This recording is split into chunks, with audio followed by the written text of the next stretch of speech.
ನಮಸ್ಕಾರ ಎಲ್ಲರಿಗೂ ಚಕ್ರವರ್ತಿ ಯೂಟ್ಯೂಬ್ ಚಾನಲ್ಗೆ ಸ್ವಾಗತ ಮತ್ತು ಸುಸ್ವಾಗತ. ಸೌಜನ್ಯ ಪರ ಹೋರಾಟಗಾರರಿಗೆ ಚಕ್ರವರ್ತಿ ಮಾಡ್ತಕ್ಕಂಥ ನಮಸ್ಕಾರಗಳು. ಎಲ್ಲರಿಗೂ ಒಂದು ಡೌಟ್ ಏನದಪ್ಪ ಅಂದ್ರೆ SIT ಅವರು 7,000 ಪುಟಗಳಷ್ಟು ವರದಿಯನ್ನು ಕೋರ್ಟ್ಗೆ ಸಲ್ಲಿಸಿದ್ದಾರೆ. ನ್ಯಾಯ ಸಿಗ್ತದನೋ ಇಲ್ಲೋ, SITಯ ಮುಂದಿನ ನಡೆ ಏನು, SIT ಯಾರನ್ನ ಅಪರಾಧಿಯನ್ನಾಗಿ ಮಾಡ್ಯದ,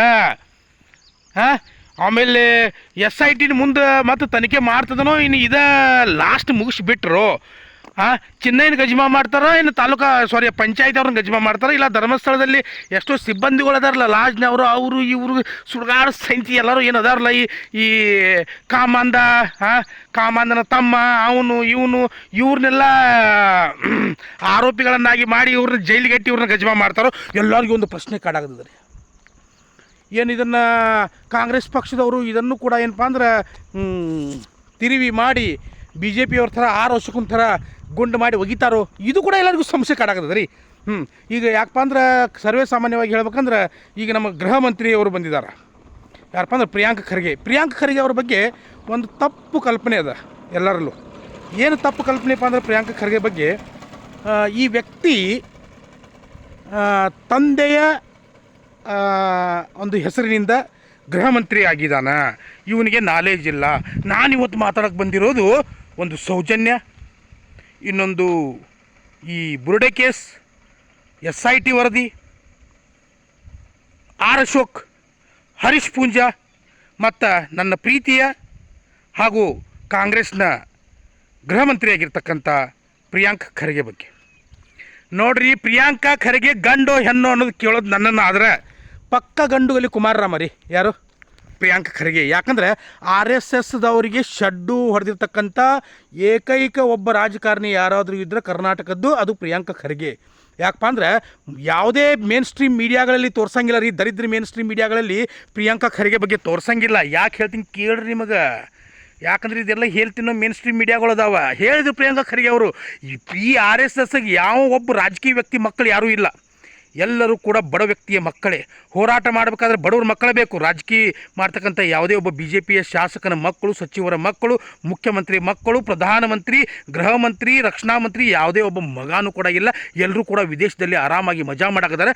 ಬಡವ್ರ ಮಕ್ಕಳು ಮಾತ್ರ ಈ RSSದಲ್ಲಿ ಅದಾರ್ಥ ಹೇಳಿದ್ರು ಯಾರು? ಪ್ರಿಯಾಂಕ ಖರ್ಗೆ. ಸತ್ಯ ರೀ ಅದು, ಹೌದು ಅಂತಾರೆ ಇವರು. 70-60 ವರ್ಷ ಆಯಿತು, ಕಾಂಗ್ರೆಸ್ ಎಲ್ಲ ಲೂಟಿ ಮಾಡಿತು, ಅಲ್ಲಿ ಕಲಬುರಗಿ ಆ ಕಡೆ ಅದನ್ನು ಮಾಡಿಲ್ಲ, ಈ ಕಡೆ ಇದನ್ನು ಮಾಡಿಲ್ಲ. ನಿಮ್ಮಲ್ಲಿ ಯಾರು ಅದನ್ನು ಮಾಡಿದಾರೆ ಅದನ್ನು ಮೊದಲು ಹೋಗಿ ನೋಡ್ಕೊಳ್ರಿ. ನಿಮ್ಮಲ್ಲಿ ಇರ್ತಕ್ಕಂಥ ಸಾರ್ವಜನಿಕ ಶೌಚಾಲಯಗಳು ಸ್ವಚ್ಛ ಅದಾವೆ ನೋಡ್ಕೊಳ್ರಿ. ಯಾರ್ಯಾರು ಪ್ರಿಯಾಂಕಾ ಖರ್ಗೆ ಆಗಿರ್ಬೋದು, ಕಾಂಗ್ರೆಸ್ರಿಗೆ ಆಗಿರ್ಬೋದು, ಏನೇನು ಹೆಸರು ಇಡ್ತಿರಲ್ಲ ನೀವು, ನಿಮ್ಮಲ್ಲಿ ಇರ್ತಕ್ಕಂಥ ಈ ಪ್ರಧಾನಮಂತ್ರಿ ಅದಾರಲ್ಲ, ನರೇಂದ್ರ ಮೋದಿ ಅವರು ಪ್ರಧಾನಮಂತ್ರಿ ಅದಾರಲ್ಲ, ನಿಮ್ಮ ಮನೆಯಾಗಿರ್ತಕ್ಕಂಥ ಸಾರ್ವಜನಿಕ ಶೌಚಾಲಯಗಳೇನಪ್ಪ ಅಂದ್ರೆ ಸರಿ ಅದಾವೋ ಇಲ್ಲೋ ಅನ್ನೋದನ್ನು ನೀವು ಕರೆಕ್ಟಾಗಿ ಮೊದಲು ನೋಡ್ಕೊಡ್ರಿ. ಆಮೇಲೆ ಕಾಂಗ್ರೆಸ್ಗೆ ಆಗಿರ್ಬೋದು, ಪ್ರಿಯಾಂಕಾ ಖರ್ಗೆಗೆ ಆಗಿರ್ಬೋದು ನೀವು ಹೆಸರು ಹೊಡೋದಕ್ಕೆ ಬರ್ರಿ. ಹೌದ್ರಿ, ಕಾಂಗ್ರೆಸ್ದವ್ರು ಲೂಟಿ ಮಾಡೋದಕ್ಕೆ 60 ವರ್ಷ ಆಯ್ತದ ಇಟ್ಕೊಳ್ರಿ. ನಿಮ್ಮ ಪ್ರಕಾರ ಅವ್ರಿಗೆ 60 ವರ್ಷ ಆದರೂ ಆಯಿತು, BJP ಅವ್ರು 15 ವರ್ಷದಾಗ ಲೂಟಿ ಮಾಡಿಬಿಟ್ರಲ್ರಿ ದೇಶ. ನಾಚಿಕೆ ಬರಬೇಕು ನಿಮಗೆ. ಆದರೆ ಒಂದು ಮಾತು ಹೇಳ್ತೀನಿ, ನೆನ್ಪಿಟ್ಕೊಡ್ರಿ, ಈ ಒಂದು ಬುರುಡೆ ಕೇಸ್ ಆಗಿರ್ಬೋದು, ಈ ಸೌಜನ್ಯಳ ಒಂದು ಪ್ರಕರಣ ಆಗಿರ್ಬೋದು, ಇದರಲ್ಲಿ 101% ಪ್ರಿಯಾಂಕಾ ಖರ್ಗೆ ಗೃಹ ಮಂತ್ರಿಯಾಗಿ ನ್ಯಾಯವನ್ನು ಕೊಡಿಸ್ತಾರೆ. ಅದಕ್ಕೆ ನಾನು ಏನು ಹೇಳಿದ್ನಪ್ಪ ಅಂದರೆ, ಗಂಡು ಹೆಣ್ಣು ಅನ್ನೋದು ನಿಮ್ಮ ತಲೆಯಾಗಿ ಏನಾದರೂ ಷಂಡರ ತಲೆಯಲ್ಲಿ ಪ್ರಿಯಾಂಕ ಖರ್ಗೆ ಗಂಡು ಹೆಣ್ಣು ಅನ್ನೋ ಪ್ರಶ್ನೆ ನಿಮ್ಮಲ್ಲಿ ಏನಾದರೂ ಮೂಡಿದರೆ, ಷಂಡರ ತಲೆಯಲ್ಲಿ ಮೂಡಿದ್ದಾದ್ರೆ ಗಂಡುಗಲಿ ಕುಮಾರರಾಮ ಅಂತಂದು ನಾನು ಉತ್ತರ ಕೊಡ್ತೀನಿ ಪ್ರಿಯಾಂಕಾ ಖರ್ಗೆಗೆ 100%. ಯಾಕಂದರೆ RSS ಅಲ್ರಿ, ಯಾವ RSS ರೀ, ಎಲ್ಲಿ RSS? ಒಂದು ಹಿಂದೂ ಹೆಣ್ಣು ಮಗಳ ಮೇಲೆ ಅತ್ಯಾಚಾರಿಗೆ 13 ವರ್ಷ ಆಯಿತು, ನ್ಯಾಯ ಕೊಡುವಂಥ ಸಮರ್ಥ ನಾಯಕರಿಲ್ಲ RSSದಾಗ. ಯಾವ ಸೀಮೆ RSS ರೀ ಇದು? ಹಿಂದೂ ಹೆಣ್ಣು ಮಕ್ಕಳ ಮೇಲೆ ಅತ್ಯಾಚಾರಗಳಾಗ್ಯಾವ. ಒಬ್ಬರಿಗಾದ್ರೂ ಯಾವತ್ತಾದ್ರೂ ನ್ಯಾಯವನ್ನು ಕೊಡಿಸಿದ್ದಾರೆ ಇವರು? ಬಂದ ಹೆಸರಿಗೆ ಅಷ್ಟೇ RSSದವ್ರು ಇವರು. ಸಲ್ಮಾನ್ ಖಾನ್ ಮದುವೆ ಯಾಕಾಗಿಲ್ತಾನು ಪ್ರಶ್ನೆ ಮಾಡ್ತಾರೆ, ಅಮೀರ್ ಖಾನ್ 3 ಮದುವೆ ಆದ್ರೆ ಅದನ್ನು ಪ್ರಶ್ನೆ ಮಾಡ್ತಾರೆ. ಆದರೆ ಹಿಂದೂ ಹೆಣ್ಣು ಮಕ್ಕಳ ಮೇಲೆ ಅತ್ಯಾಚಾರ ಆದ್ರೆ ನ್ಯಾಯ ಕೊಡಿಸೋದಕ್ಕೆ ಇವ್ರು ಬರೋದಿಲ್ಲ, ಮತ್ತು ಇವರು RSSದವ್ರು ಅಂತ. ನಾಚಿಕೆ ಬರ್ಬೇಕ್ರಿ Priyanka Kharge. You are superman. ಗಂಡುಗಲಿ ಕುಮಾರರಾಮದಿರಿ ನೀವು, ತಲೆ ಕೆಡಿಸ್ಕೊಳಕ್ಕೆ ಹೋಗ್ಬೇಡ್ರಿ. ನೀವು ನ್ಯಾಯ ಕೊಡಿಸ್ತಾರೆ ಅನ್ನೋ ನಂಬಿಕೆ ನನಗೆ ಭಾಳ ಅದ ಪ್ರಿಯಾಂಕಾ ಖರ್ಗೆ. 100%, 101%. ಇನ್ನು 6 ವರ್ಷಕ್ಕೊಂದು ಕಡೆ ಬರ್ತೀನಿ ರೀ. ಷಡ್ಯಂತ್ರ ಮಾಡ್ಯಾರ, ಆಮೇಲೆ ಏನೇನು ಹೇಳಿ ತಲೆ ಖರಾಬ್ ಮಾಡಿರಲ್ಲ 6 ವರ್ಷಕ್ಕೆ. ಈ 6 ವರ್ಷಕ್ಕೆ ಈ ವ್ಯಕ್ತಿ ರಾಜಕೀಯದಲ್ಲಿ ಇರೋದನ್ನ ಏನಪ್ಪ ಅಂದ್ರೆ ನಿಷ್ಪ್ರಯೋಜಕ. ಉಪಯೋಗನೇ ಇಲ್ಲ ರೀ. ಹಾಂ, ಯಾಕಂದ್ರೆ ಎಲ್ಲದಕ್ಕೂ ಷಡ್ಯಂತ್ರ, ಆಮೇಲೆ ಇದರಲ್ಲಿ ಏನು ಹುರುಳಿಲ್ಲ. ಆಮೇಲೆ ನಾವು ವೀರೇಂದ್ರ ಹೆಗಡೆ ಅವ್ರ ಹಿಂದೆ ನಾವು ಅದೀವಿ, ಇದೆಲ್ಲ ಮಟ್ಟನ್ ಅವರು, ಆಮೇಲೆ ತೀಮ್ರೊಡ್ಡಿ ಅವ್ರ ಷಡ್ಯಂತ್ರ ಅದ. ಆಮೇಲೆ ಬುರುಡೆನೇ ಸಿಕ್ಕಿಲ್ಲ. ಮತ್ತು ತೊಗೊಂಡು ಹೊಂಟಿದ್ರಲ್ಲ SIT ತಂಡದವ್ರು, ಏನದು ಹಾಂ, ಆನೆ ಲದ್ದಿ ಆರ್ ಅಶೋಕ್. ಪ್ರತಿಯೊಂದಕ್ಕೂ ಉತ್ತರ ಸಿಗ್ತದೆ, 100% ಸಿಗ್ತದೆ. ಈಗಾಗಲೇ ಸಿಗ್ತಿರ್ತದೆ, ಇನ್ನು ಮುಂದೂ ಸಿಗ್ತದೆ. ಮುಂದೆ ನೆಕ್ಸ್ಟ್ ಹರೀಶ್ ಪೂಂಜಾ. ಈ ಹರೀಶ್ ಪೂಂಜಾಂದು ಏನು ನೋಡ್ರಿ, ಈಗ ಮೊನ್ನೆ ಒಂದು ಹೆಣ್ಣುಮಗಳದು ಒಂದು ಹುಡುಗಿದು ಮರ್ಡ್ರ್ ಆಯಿತು. ಅವ್ನು ಯಾವ SDM ಪಾಲಿಟೆಕ್ನಿಕ್ ಕಾಲೇಜ್ದ ವಿದ್ಯಾರ್ಥಿನೋ ಏನೋ ಗೊತ್ತಿಲ್ಲ, ಟಿ ಶರ್ಟ್ ನೋಡಿದೆ. ಆಮೇಲೆ ಅವನ ಹೆಸರೇನೋ ಗೊತ್ತಿಲ್ಲ, ನನಗೆ ಅದ್ರ ಬಗ್ಗೆ ಜಾಸ್ತಿ ಇಂಟ್ರೆಸ್ಟು ಇಲ್ಲ. ಒಂದು ಹೆಣ್ಣು ಮಗಳನ್ನು ಬರ್ಬರವಾಗಿ ಬಸ್ ಸ್ಟ್ಯಾಂಡ್ನಲ್ಲಿ ಹತ್ಯೆ ಮಾಡಿದ. ಓಕೆ, ಅದ್ರ ಬಗ್ಗೆ ನಾನು ತಿಳ್ಕೊಳ್ಬೇಕು. ಬಟ್ ಅವನು ಹತ್ಯೆ ಮಾಡಿದಂತೂ ನನಗೆ ಗೊತ್ತದ. ಇದ್ರ ಬಗ್ಗೆ ಹರೀಶ್ ಪೂಂಜಾ ಧ್ವನಿ ಎತ್ತಿದ 100%. ಶಿಕ್ಷೆ ಆಗಲೇಬೇಕು, ತಪ್ಪಿತಸ್ಥರಿಗೆ ಶಿಕ್ಷೆ ಆಗಲೇಬೇಕು. ಹರೀಶ್ ಪೂಂಜಾ, ಮಿಸ್ಟರ್ ಹರೀಶ್ ಪೂಂಜಾ, ತಪ್ಪಿತಸ್ಥರಿಗೆ ಶಿಕ್ಷೆ ಆಮೇಲೆ ಆಗಲಿ. ಆ ಸುಮಂತನ ಕೇಸ್ ಏನಾಯ್ತು ರೀ? ಸುಮಂತನ ಕೊಲೆಗಾರ ಸಿಕ್ಕ, ಸುಮಂತನಿಗೆ ನ್ಯಾಯ ಕೊಡಿಸಿದ್ರಿ, ಅವನ ಬಗ್ಗೆನೂ ಧ್ವನಿ ಎತ್ತಿದ್ರಲ್ಲ ನೀವು, ಹೌದಲ್ಲ? ಸುಮಂತನಿಗೆ ನ್ಯಾಯ ಕೊಡಿಸೋ ತಂದೆ ತಾಯಿನ ಕರ್ಕೊಂಡು ಮೀಟಿಂಗ್ ಮಾಡಿದ್ರಿ, ಯಾರಿಗೋ ಒಬ್ರಿಗೆ ಗೃಹ ಮಂತ್ರಿ ಅವ್ರಿಗೆ ಭೇಟಿ ಮಾಡಿಸಿದ್ರಿ. ಅವಾಗಿದ್ರಲ್ಲಿ ನಮ್ಮ ಜಿ ಪರಮೇಶ್ವರ್ ಅವರು, ಅವರಿಗೆಲ್ಲ ಭೇಟಿ ಮಾಡಿಸಿದ್ರಿ. ನ್ಯಾಯ ಕೊಡಿಸಿದ್ರಿ ಸುಮಂತ್ಗೆ. ಕೇಸ್ ಮುಚ್ಚಾಕ್ಬಿಟ್ರಲ್ರಿ, ಹೋಯ್ತಲ್ಲ ಹಾಳಾಗಿ. ಒಬ್ಬ ವಿಜ್ಞಾನಿ, ಒಬ್ಬ ಒಳ್ಳೆಯ ಭಾರತೀಯ ನಾಗರಿಕ ಆಗ್ತಿದ್ದ ಮುಂದವನು. ನಗುಮುಖದ ಒಡೆಯ ಸುಮಂತ್ ಏನು ಮಾಡಿದ್ರಿ? ಹಾಳು ಮಾಡಿದ್ರಲ್ರಿ ಭವಿಷ್ಯ, ಹಾಳಾಗಿ ಹೋಯ್ತಲ್ಲ. ನ್ಯಾಯ ಎಲ್ಲಿ ಸಿಕ್ತು? ಸಿಗಲಿಲ್ಲ.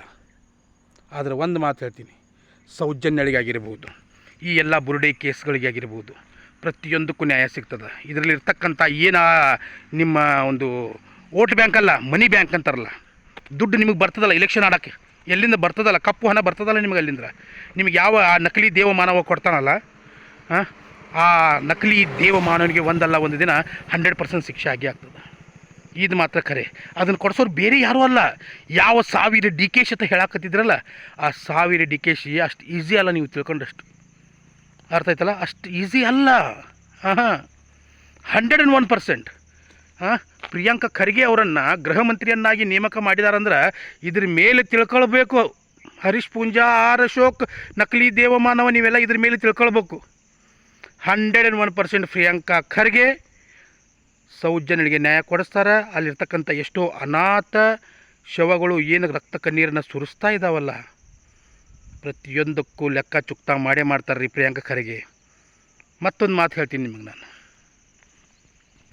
ಗಿರೀಶ್ ಮಟ್ಟಣ್ಣನವರಾಗಿರ್ಬೋದು, ಮಹೇಶ್ ಶೆಟ್ಟಿ ತೀಮ್ರೊಡ್ಡಿ ಆಗಿರ್ಬೋದು, ಜಯಂತ್ ಆಗಿರ್ಬೋದು, ವಿಠ್ಠಲಗೌಡ ಆಗಿರ್ಬೋದು, ಕುಸುಮಾವತಿ ಆಗಿರ್ಬೋದು, ಮಹಿಳಾ ಮನಿಗಳಾಗಿರ್ಬೋದು, ಹೋರಾಟಗಾರರು, ಯೂಟ್ಯೂಬರ್ಸ್ಗಳಾಗಿರ್ಬೋದು, ಇವರೆಲ್ಲ ನೀವು ಕೊಡೋ ಎಂಜಲ ಕಾಸ್ತ ಬಂದು ಹೋರಾಟ ಮಾಡ್ತಾ ಇಲ್ಲ ರೀ. ಸತ್ಯಕ್ಕಾಗಿ ಹೋರಾಟ ಮಾಡ್ತಾ ಇದ್ದಾರೆ. ಆಕೆ ನಮ್ಮ ಮನೆ ಹೆಣ್ಮಗಳಲ್ಲ, ಆದ್ರೆ ನಮ್ಮ ಮನೆ ಹೆಣ್ಮಗಳಿಗಿಂತ ಹೆಚ್ಚಾಗಿ ಅವಳನ್ನು ಪ್ರೀತಿ ಮಾಡಿ ಅವಳಿಗಾಗಿ ನ್ಯಾಯವನ್ನು ಕೇಳ್ತಾ ಇದ್ದೀವಿ ನಾವು. ನಮಗೆ ನಿಮ್ಮ ದುಡ್ಡು ಬೇಕಾಗಿಲ್ಲ, ದುಡ್ಡಿಗೋಸ್ಕರ ಇದನ್ನು ಮಾಡ್ತಾ ಇಲ್ಲ. ಹರೀಶ್ ಪೂಂಜಾ, ಆರ್ ಅಶೋಕ್, ಇದನ್ನು ತಿಳ್ಕೊಡ್ರಿ. ಮತ್ತು ಷಂಡರು ಏನಾದರೂ ನನ್ನನ್ನು ಪ್ರಶ್ನೆ ಮಾಡೋದಾದ್ರೆ ಪ್ರಿಯಾಂಕಾ ಖರ್ಗೆ ಗಂಡು ಹೆಣ್ಣು ಅನ್ನೋದಾದ್ರೆ ಗಂಡುಗಲಿ ಕುಮಾರರಾಮ. ಪ್ರಿಯಾಂಕಾ ಖರ್ಗೆ ನಿಮ್ಮ ಮೇಲೆ ಆತ್ಮವಿಶ್ವಾಸ ಭಾಳದ. 101% ನೀವು ಧರ್ಮಸ್ಥಳದಲ್ಲಿ ಆಗಿರ್ತಕ್ಕಂಥ ಅನ್ಯಾಯಕ್ಕೆ ನ್ಯಾಯನ ಕೊಡಿಸ್ತೀರಿ. ಯಾವ ಈ 4 ನನ್ನ ಮಕ್ಕಳು ಮೇರಾಗದಾರಲ್ಲ, ಇವರೆಲ್ಲ ಜೈಲಿಗೆ ನೀವು ಹಾಕ್ತೀರಿ ಅಂತಕ್ಕಂಥ ನಂಬಿಕೆಯಿಂದ ಮತ್ತೆ ಬರ್ತೀನಿ. ನಮಸ್ಕಾರ ಎಲ್ಲರಿಗೂ. ಜೈ ಹಿಂದ್, ಜೈ ಕರ್ನಾಟಕ ಮಾತೆ.